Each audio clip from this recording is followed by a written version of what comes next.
nomme Urbaine Anobla Coacou, créatrice de la marque Anobla et directrice de la société Textile Industrie. J'ai commencé mes études primaires et une partie de mes études secondaires ici à Abidjan. Et à partir de la classe de seconde, je suis allée à Bruxelles où j'ai terminé mes études.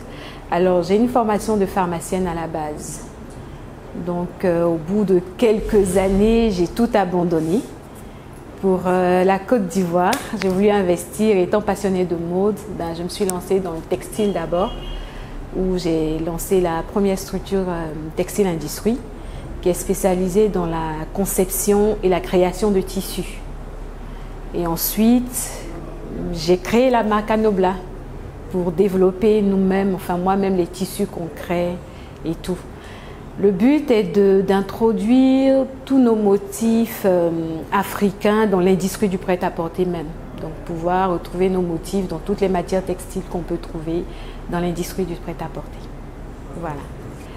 Le fait de partir en Europe n'était pas mon choix, c'était le choix de mes parents. Ça, c'est une première chose. Et puis, je ne me suis jamais sentie à ma place en Europe. Je suis à la base moi-même, je ne dirais pas patriote, mais très rattachée aux traditions africaines et tout. Et j'ai toujours été très proche de ma grand-mère. Voilà, je ne me sentais pas à ma place. Et puis, il faut dire aussi, il y a le choc culturel. Il y avait un certain confort que j'avais ici en Côte d'Ivoire que je n'avais pas forcément en Belgique. Et il y a aussi la conviction que l'Afrique est le nouvel Eldorado. Ça, j'étais convaincue qu'en Afrique, il y a quelque chose à faire. Donc, j'avais voulu aussi apporter ma pierre à l'édifice. J'ai commencé en 2013, mais j'ai commencé très petit. Ça veut dire que quand je suis venue avec des grands rêves. J'ai voulu commencer grand. Et heureusement que j'ai un père qui est aussi un dévancier, qui est lui-même dans l'entrepreneuriat, qui m'a, je dirais même, obligée à commencer petit. Donc j'avais commencé dans le garage des parents, par un atelier de couture, parce qu'il fallait bien commencer. Et ça m'a permis quand même de comprendre en fait le secteur en fait de l'habillement ici en Côte d'Ivoire. Donc quand j'ai commencé avec une fille qui était autodidacte. Donc ce que je faisais, c'est que je travaillais avec des jeunes qui avaient besoin en fait d'aide, qui avaient besoin d'être insérés dans la société. Ensuite, j'ai tout perdu. J'ai repris à zéro et à force de reprendre, j'ai recommencé de plus belle en 2015 où j'ai créé d'abord une première structure qui était Elia Créa. Là, j'avais un associé qui m'a lâché. Et en 2018, j'ai tout repris à zéro par Textile Industrie, en étant seule bien sûr. Et voilà, j'ai appris, on a appris. Et Anobla a été créé il y a 3 mois seulement. Donc Anobla est venu du fait que jusque-là, je ne trouvais aucun client de Textile Industrie qui pouvait, je veux dire, mieux porter la vision que j'avais. Donc je me suis dit, pourquoi ne pas moi-même créer Anobla en hommage à ma grand-mère et puis travailler aussi ces textiles-là que je crée. Waouh! Alors, je dis toujours, n'est pas entrepreneur qui veut, mais entrepreneur qui peut. La première chose qui m'a permis de tenir, c'était la conviction en ce que je voulais. Ça veut dire que j'étais convaincue que ce que je fais va porter. J'étais convaincue que c'était innovant. Il y a déjà cette conviction-là et la foi. J'ai une foi. Je me suis dit, j'ai ma foi en Dieu qui me dit tu vas y arriver, peu importe les difficultés. Et à chaque épreuve, je me disais, les épreuves sont un examen. C'est pas fait pour me faire échouer, mais c'est un examen. Un moment viendra où, je veux dire, je vais éclater, comme je dirais, je vais éclater. La deuxième chose qui m'a, je vais pas mentir, hein, il y a eu des moments où j'avais envie d'abandonner. Donc mon entourage aussi a joué pour, parce que j'ai su me faire entourer des personnes qui croyaient en moi et qui me motivaient. Comme je dis toujours, c'est pas l'argent qui fait l'entrepreneur, c'est l'entourage et la conviction de ce qu'on a. Donc la persévérance et puis la rigueur surtout, que j'ai appris à force de tomber. Alors, le concept d'Anobla vient d'un constat en fait, d'un constat que j'ai fait quand j'étais justement pendant mes études à Bruxelles. Je travaillais comme étudiante dans des boutiques de prêt-à-porter. Donc déjà, ma passion pour la mode faisait que à chaque fois que j'entrais dans une boutique, quand je voyais un vêtement, je trouvais qu'il y avait quelque chose qui manquait en fait. Donc à chaque fois que j'achetais des vêtements, moi-même je les modifiais. Donc du coup, il faut dire qu'il y a une forte population aussi africaine qui vit aussi en Europe, qui fait aussi ses achats dans des vêtements de prêt-à-porter. Et je sentais aussi ce besoin-là de ces Africains-là de porter des vêtements chics, c'est-à-dire qui sont comme les vêtements de prêt-à-porter, mais qui rappellent aussi leur appartenance culturelle et tout ça. Et je me rappelle, il y a 15 ans même, je me rappelle, il y a 15 ans, je me suis dit pourquoi ne pas trouver un moyen d'insérer nos motifs dans les vêtements qu'on trouve dans les boutiques comme Zara, H&M et tout ça, parce que je voyais que ces boutiques-là travaillaient aussi avec des tissus, avec des motifs. Et c'est comme ça que l'idée est née.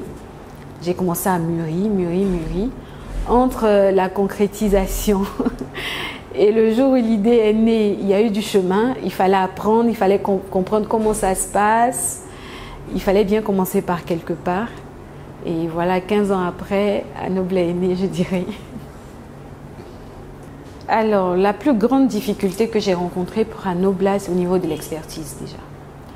Parce que ici, on n'a pas encore de personnel formé dans l'industrie du prêt-à-porter. Donc trouver, je veux dire, il y a des couturiers certes, mais la couture, c'est pas pareil que l'industrie même du prêt-à-porter. Donc trouver des couturiers qui maîtrisent un peu le processus de confection de vêtements de grande échelle, mais dans l'industrie du prêt-à-porter, c'était difficile. Donc il a fallu former ces personnes-là que je recrutais déjà. Mais au-delà de tout ça, ce secteur d'activité déjà en termes de couturier, on sait, ils ont quand même une réputation qui les précède ici en Côte d'Ivoire. Donc c'était la première difficulté. La deuxième, au niveau des motifs, ça veut dire comment traduire, comment mettre les motifs sur les tissus, la technicité. Il n'y a personne qui connaissait ça ici à Abidjan. Donc j'ai dû me faire former et moi-même former aussi les personnes avec qui je travaille. Donc ce qui a fait que le processus a été long, le processus de création a été long. Au-delà de l'expertise, il y a le financement. Il faut dire que l'accès au crédit est est beaucoup difficile, surtout pour le secteur d'activité dans lequel je suis. Déjà, nous sommes en Afrique et le secteur d'activité, les investisseurs ne sont pas très friands en fait de la mode. Pourtant, ça rapporte.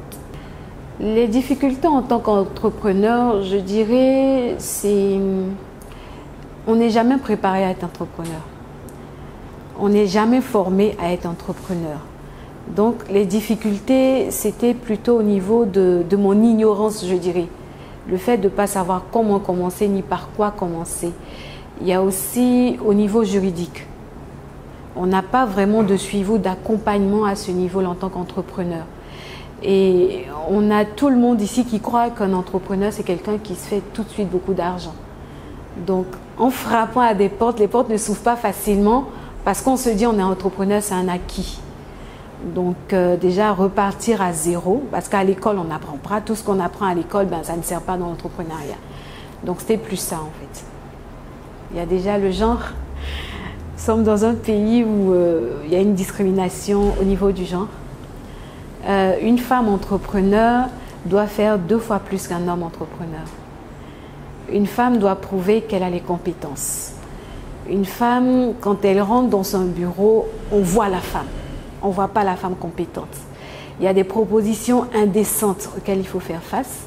Il faut savoir dire non. Et il y a souvent des propositions très alléchantes qui sont difficiles même à refuser.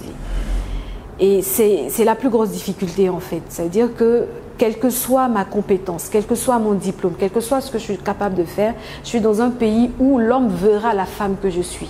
Si je suis une belle femme, c'est encore plus difficile pour moi. Si je me mets bien, c'est encore plus difficile pour moi parce que je n'aurai pas accès facilement à certains marchés. Il y aura souvent des propositions indécentes qui devront, je dirais, me donner accès à ces marchés-là. Donc, je dis, une femme entreprenante ici en Afrique qui arrive, elle mérite un prix. C'est pas facile. J'avoue que jusque-là, j'en avais pas. Parce que j'estimais qu'on est tous uniques. Et que chacun doit dessiner son propre destin, doit dessiner son chemin.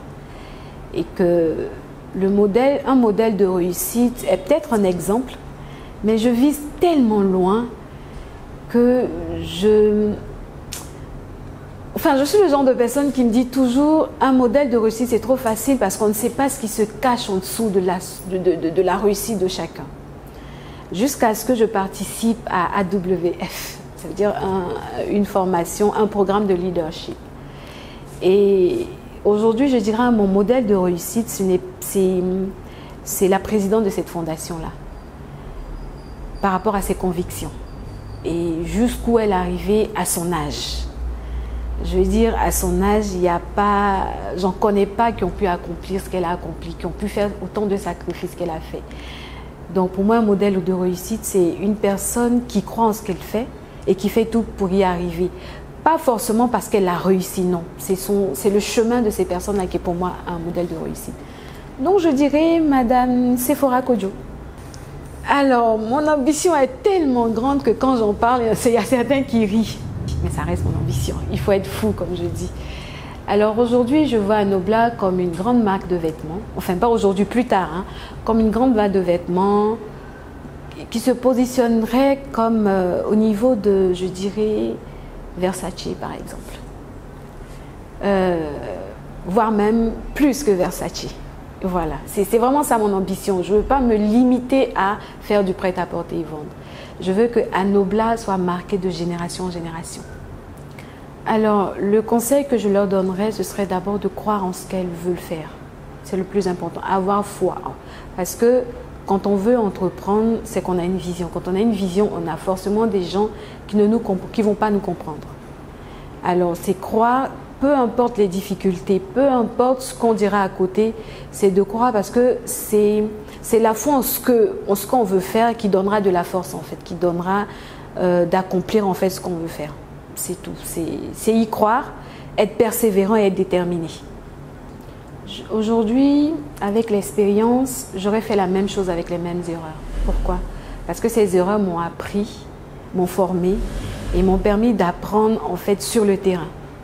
Donc je ne regrette rien. Peut-être j'aurais commencé beaucoup plus tôt, je pense.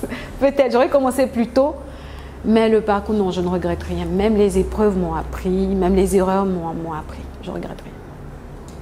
Alors, Anobla est une marque innovante qui sort de l'ordinaire. Chez Anobla, quand vous vous habillez, vous vous sentez unique, vous vous sentez belle.